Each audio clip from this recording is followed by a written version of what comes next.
आज के दौर में किसानों के लिए खेती के नए अवसर पैदा हो गए हैं। कम लागत के साथ किसान ज्यादा मुनाफा कमाने वाले आइडिया पर काम कर रहे हैं। किसान फसलों की खेती तो कर ही रहे हैं, साथ ही वो ऐसे कामों पर भी ध्यान दे रहे हैं जिससे कम लोगों की जरूरत खेती में पड़े। साथ ही अपनी आय को बढ़ाने के लिए किसान प्रोसेसिंग का भी सहारा ले रहे हैं, जिससे कई अन्य किसान भी प्रोत्साहित हो रहे हैं और रोजगार के नए अवसर भी पैदा हो रहे हैं। इस प्रोसेसिंग के जरिए कम मजदूरों की लागत के बावजूद किसानों के लिए रोजगार के और विकल्प सामने आ गए हैं।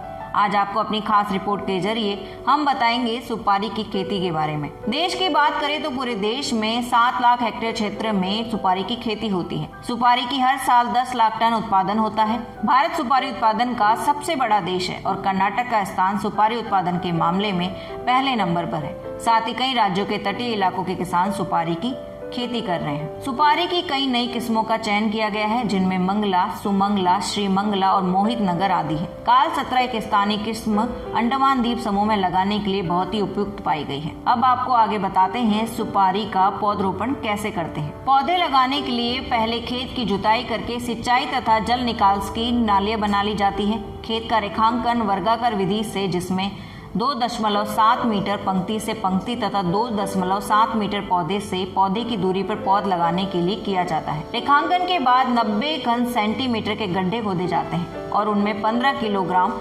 सड़ी कंपोस्ट या गोबर की खाद और ऊपरी सतह की गड्ढे की खुदी मिट्टी को मिलाकर भर दिया जाता है। पौधे का रोपण जून जुलाई में करना चाहिए। नर्सरी में तैयार 12 से 18 महीने पुराने पौधे जिनमें पत्तियां अधिक हो तथा ऊंचाई कम हो लगाने के लिए अच्छे माने जाते हैं। सुपारी के पौधे बीज से प्रसारित किए जाते हैं। अच्छी किस्म के रोग रहित तथा फल वाले पौधों से बीज नट जो पूर्णतः परिपक्व हो छाटे जाते हैं। बीज नट बालू की क्यारियों में 5 से 6 सेंटीमीटर की दूरी पर बोया जाता है। बीज नट को बोने के बाद बालू से ढक दिया जाता है। सामान्यतः बीज बोने के बाद 40 दिन में उग आते हैं।